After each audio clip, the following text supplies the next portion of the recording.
네, 안녕하세요. 오랜만에 생각해 봅시다. 여러분과 함께 뵙습니다. 문재인 대통령께서 조국 수석을 그대로 이행시키겠다. 국가 개혁을 위해서는 조국 수석이 꼭 필요하다. 참 화가 머리 끝까지 나서 이 얘기를 안 할 수가 없습니다. 이번에 그 청와대 비서관들의 어떤 비리 의혹, 그리고 또 기강회의, 이 기강회의라고 할 만한가요? 오히려 제가 볼 때 국기문란이다 이렇게 보는 게 맞을 것 같은데요. 그래서 우리 한번 짚어볼까요? 그 만취운전이 있었죠. 그리고 정치자금 수수 의혹이 지금 있습니다. 경호처 직원이 시민을 폭행해서 물의를 일으켰죠. 아주 그냥 뻔뻔하게 짝이었습니다. 그러더니 급기야 특감반 직원들이 직위를 남용해서 수사기밀을 캐내려 하고요.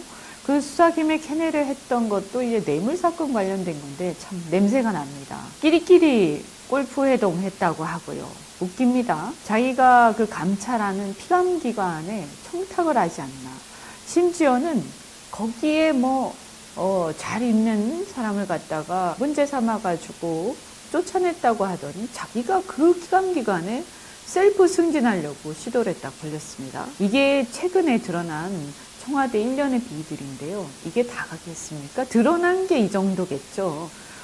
불과 1년 반 정도밖에 되지 않았는데 왜 이렇습니까? 정말 난리 법석들입니다. 아주 가관입니다. 무슨 하이에나 떼들도 아니고. 그런데다가요, 이 얼마나 무능하냐면요.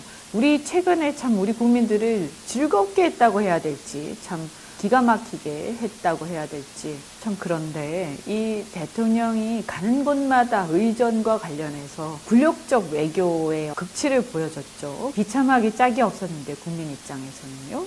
연이은 의전 참사가 있었습니다. 이것도 사실은 청와대의 무능 때문이겠죠. 얼마나 레임덕이 왔냐면 대통령이 없는 틈을 타서 이 비서실장이요, 선글라스 끼고 장관들 몰고 전방시찰 갑니다. 월권 논란, 거기다 더 심각한 거는 군사기밀 유출 논란까지 일으켰어요. 그 사진 때문에요. 그리고 나서는 이제 첫눈이 오니까 이 비서실장 한다는 얘기야. 글 남긴 게 만주가 생각난다? 꿈이 뭡니까 이분은 도대체? 연방제 통일에서 만주를 보고 싶다 이런 겁니까? 아주 불길합니다. 듣는 국민들이요 그냥 예사로 들을 수가 없어요. 거기다가 탁현민을 놓아준다 안 놓아준다 어디 심파극 찍습니까? 정말 짜증이 납니다. 그런데요, 이런 와중에 사실 우리 민생은 엉망이지 않습니까? 지금 보면 공실 임대 써져 있는데 얼마나 많아요. 저녁 때도 식당들 텅텅 비고 이제 대기업이 하는 식당도 어렵다 그래서 내놨다, 강남이다, 판교다 다 어렵다 이런 기사도 여러분 보셨죠. 지금 이 연말에도 이렇게 어렵다라고 하면요, 이거 큰 문제입니다. 전반적으로 민생이 거의 파탄났다 이렇게 생각이 되는데, 그런데 최저임금 인상 아주 그것도 한 10% 정도 인상 예정돼 있습니다. 아직 인상 안 됐습니다. 네, 아직은 내년 거는 반영이 안 됐다고요. 그리고 52시간 근로제, 네, 이것 때문에 오히려 소득 줄은 근로자도 많고요.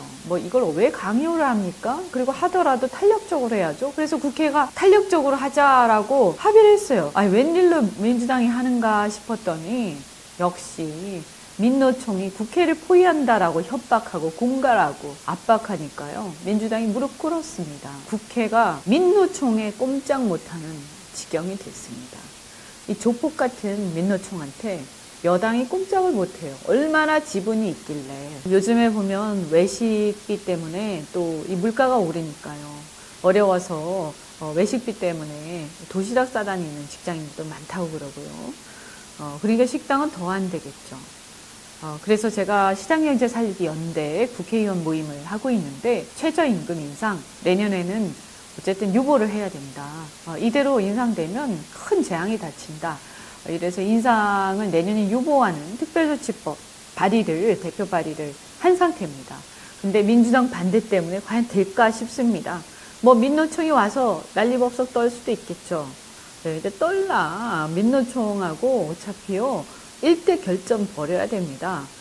어차피 이 민노총이 제대로 굴러가는 한 대한민국 경제는 살아나기 어렵다라고 저는 생각합니다. 거기다가 지금 이 번화가들 이런 데 어렵다 보니까 알바 자리도 안 생기죠. 그래서 강남역 이런 데도 제가 가보니까 연말인데도 을씨년스러울 정도로 텅텅 비어 있는데, 사실 다른 나라의 이 번화가에 가보면 사람들이 미어 터지는데 좀 가슴이 아픕니다. 왜 우리나라가 이 지경이 됐을까? 근데 어떻습니까, 여러분?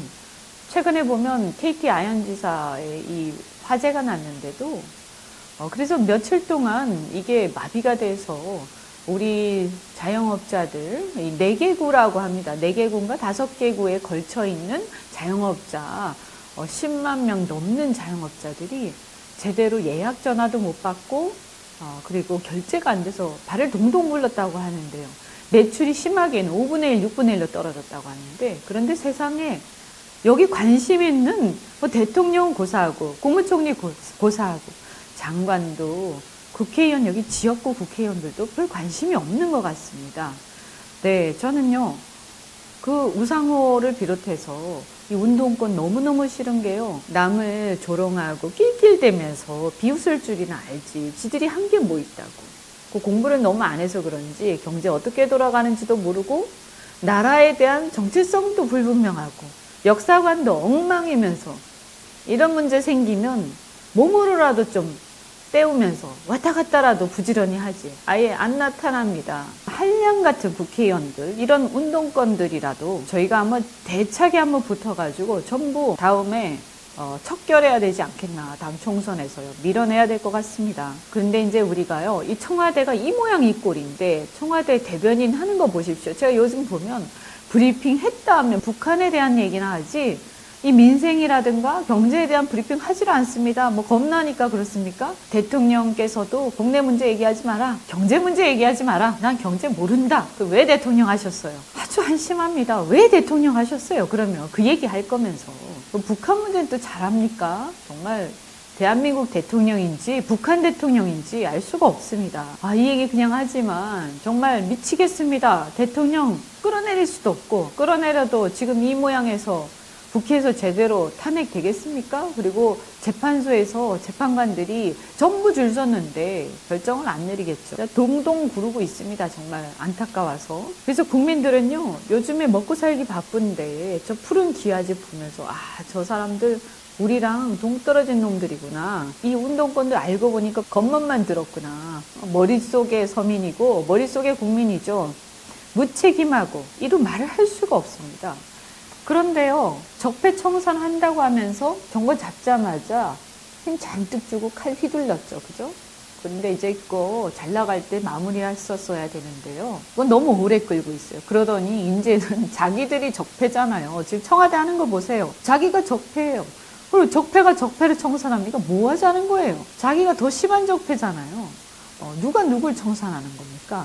그래서 이제는요, 셀프 적폐 청산하게 생겼어요. 그래서 제가 당신들이 살아있는 권력이다. 적폐라는 거는 살아있는 권력을 등에 업고 엉뚱한 짓들을 하면서 국민을 고통, 도탄 속에 빠지게 할 때 적폐라고 우리가 하는 거기 때문에 적폐 청산, 스스로 셀프 청산부터 해야 된다. 웬걸요, 이번에 보니까 조국 수석 유임한답니다. 아주 뻔뻔하기 그지없고 아주 기가 막힙니다. 그래서 박근혜 대통령 보고 그들이 불통이라고 했죠. 사실 저도 그게 불통인 줄 알았어요. 근데 뭡니까? 소통이 아니라 쇼통이다라고 하던데, 쇼통이면 쇼라도 좀 해야죠. 근데 쇼 합니까? 이제는 아예 고민하는 척도 안 해요. 그래서 완전히 불통이 되고 이 뻔뻔함이 가히 상상을 초월합니다. 자기들만이 정의다. 그래서 자기들은 그런데 정의이기 때문에 아무거나 해도 된다? 뻔뻔하게 해도 된다? 근데요, 착각하지 마십시오. 당신들이 바로 살아있는 권력이고 살아있는 기득권이에요. 그래서 당신들이 가장 큰 적폐, 바로 새로운 가장 큰 적폐, 스스로 적폐 청산부터 해야 되는 겁니다. 그죠?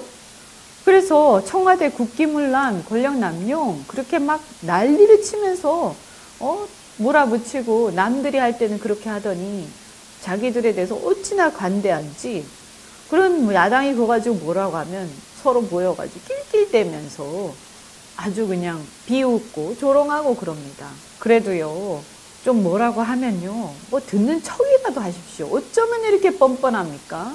이게 다 우리 국민들이 이들한테 이런 뻔뻔할 수 있게 한 거 아닙니까? 그래서 우리가 주변의 사람들한테 널리 얘기를 해야 돼요. 널리 퍼나르고. 저는 우선 이런 상황에서 우리가 더 이상 협치는 없다라고 선언해야 된다고 생각합니다. 협치는 무슨 협치예요? 협치라는 건 상대가 나를 인정하고 나를 존중할 때, 내 얘기를 들어줄 때 협치를 할 수 있는 거지. 상대가 나를 죽이겠다고 달려드는데 협치합시다. 그런 바보가 어디 있습니까? 그죠? 내가 뭐라고 정당한 지적을 하는데도 아예 듣지도 않고 그냥 무시하고 하는데 무슨 협치입니까? 이럴 때 협치한다고 하면요, 그건 기회주의자입니다. 이런 경우에는 단호하게 저는 협치는 없다라고 얘기를 하고, 정말 이제는 전부 다 똘똘 뭉쳐서 이들을 물리치는 데 힘 합해야 됩니다. 정말 이 뻔뻔하게 이를 데 없는 문재인 정부, 지나가던 제가 스스로 적폐면서 적폐 청산한다, 자기가 적폐면서 적폐 청산한다니 지나가던 소도 웃겠다 이랬는데요. 이제 셀프 적폐 청산 스스로 하셔야 될 거라고 생각하고, 셀프 적폐 청산 안 하시면 우리가 하겠습니다. 당신들 적폐 우리가 청산하겠습니다. 한번 기대해 주십시오.